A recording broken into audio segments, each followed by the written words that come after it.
Dear Diary, I caught back up with Luca and Cereza, only to be berated with more of Luca's whining about his dead father. Oh, come on, man. Everyone has dead parents. You are not that special. Then he gave us another history lesson, because that's exactly what this game needed. More history. Blah blah blah, balance of power, blah blah blah, overseers of history, blah blah blah, black sheep. Enough already. We know. Luca ran off to cry somewhere, so I took the moment of peace to teach Cereza the importance of jewelry and how she should always keep mysterious amulets close to her heart. One day they may lead to treasure or a long-lost twin, and because we were in a parking lot, she decided to run around like a lunatic. Kids are always monsters in parking lots, giving their parents heart attacks. In fact, a car almost hit her, but Luca swung in just in time and tossed Cereza onto a moving cargo plane. Luca, I'm not sure if you fully understand how keeping children safe works. So I had to kick a hole into the plane and look for Cereza myself. And if looking for a small child on a large plane wasn't hard enough, Jean showed up and wanted to fight me again. But while we were having our usual middle school, I'm rubber you're glue conversation, the cardinal virtue of prudence popped out of the clouds and banged his head into the side of the plane.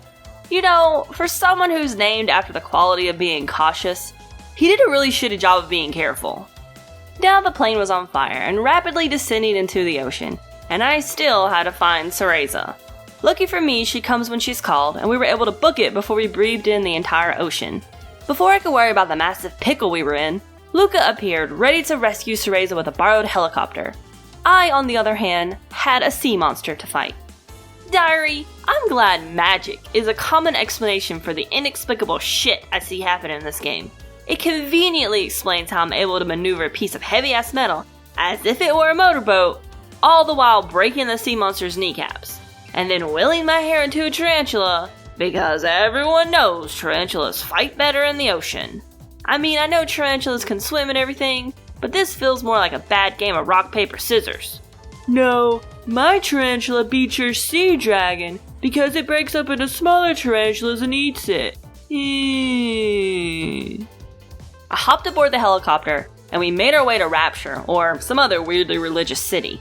Luca was doing a crap job of flying, though. He was too busy oogling my tits to realize giant missiles were headed our way. Now, thanks to his scatterbrain, we were all going to die. Luca, Cereza, and my tits.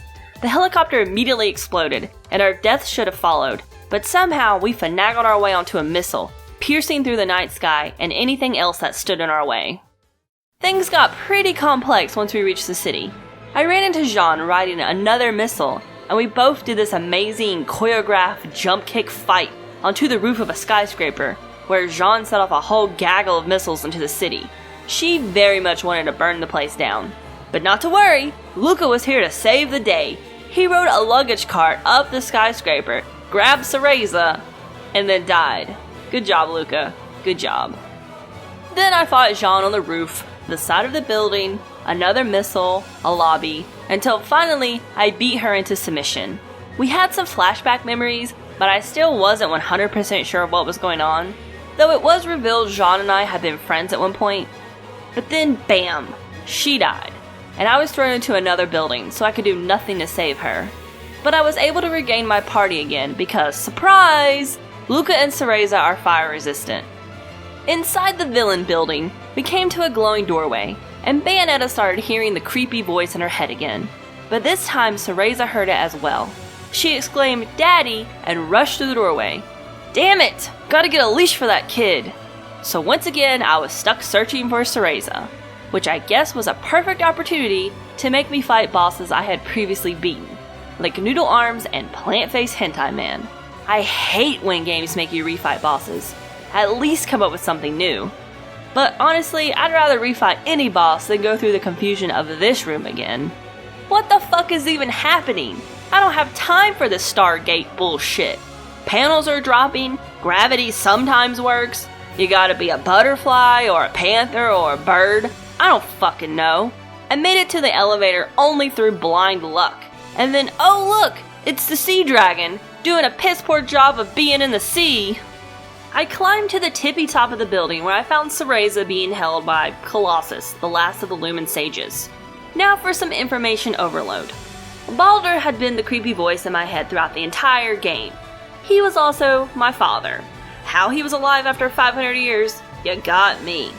He was the one who killed Luca's father and brainwashed Jean to do his bidding. He was adamant about getting the left eye so he could awaken Jubileus, the creator. Also, Cereza was me, just from a different time. Before any of that could sink in, Luca was killed. Again. And Baldur duct-taped mini Bayonetta to his chest for some poorly constructed baby armor. So not surprisingly, after a couple of hits, and a lipstick bullet to the head, dear old dad was down. And I traveled back in time to place Cereza in her childhood, where she would undoubtedly go through all the terrible trials and tribulations that I had went through. Yay, childhood! Back in the present, turns out nobody really dies in this game because both Luca and Baldur popped out of the ground like daisies. Even worse, it was revealed that Baldur himself was actually the right eye of light, and I was the left eye of darkness all along. We then warped into the Statue of Liberty because freedom, and then Lady Liberty turned into a goddamn rocket that launched into space. And I've never seen anything more beautiful in my entire life.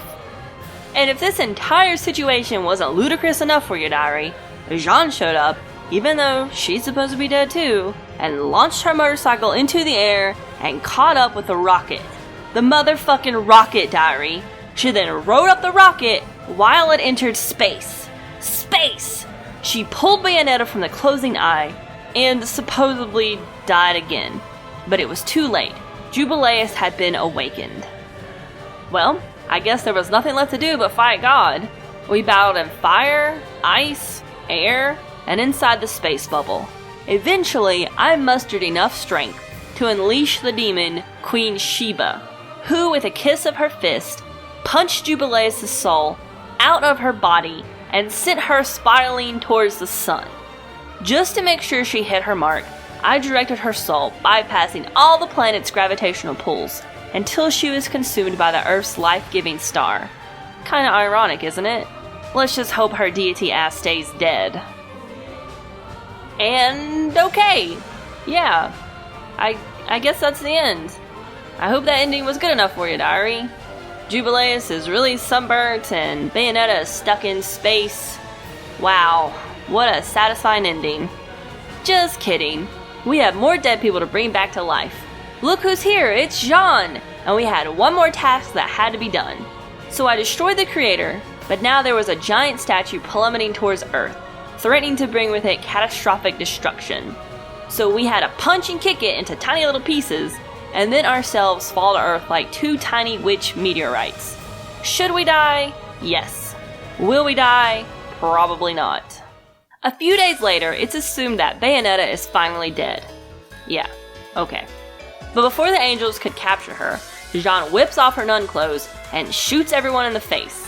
Then, in complete surprise and a twist of events, Bayonetta bursts out of the casket and says something clever and full of sass. You know, because she's British. And thus my theory has been confirmed, that no one ever really dies in this game, even when you see it with your own two eyes. Now for more shooting, more dancing, and more angel killing. Until next time, diary, your friend, Brittany Saturn. And that's it. That wraps up my last episode of Season 2. Pat yourself on the back because you've made it through another season of my whining, complaining, and bad jokes. But now it's summer, and it's time to go outside. And you know, spend some time with 3D people, play a little extreme frisbee, get eaten alive by bugs, soak up the vitamin D, or just get some D. I mean, summer is a good time to start romances, I guess. Or you can just lay in bed and eat nachos. I don't care what you do with your life. But no worries, I'll be back with Season 3 in the fall of 2016. But if you can't wait until then, you can check out some of our other videos. I'm also a part of Game Club, which is like book club except with games. We play a game and then use big words to talk about how it made us feel. I also somehow got dragged into doing Soda and Food Club, which is where we pick terrible things to put into our bodies and cry on camera. You should check it out if you're into human suffering. And if that's still not enough, you can watch my Nerdy Cat Craft stream starting at 8 p.m. Eastern Standard Time over at twitch.tv/halfemptyenergytank every Thursday night.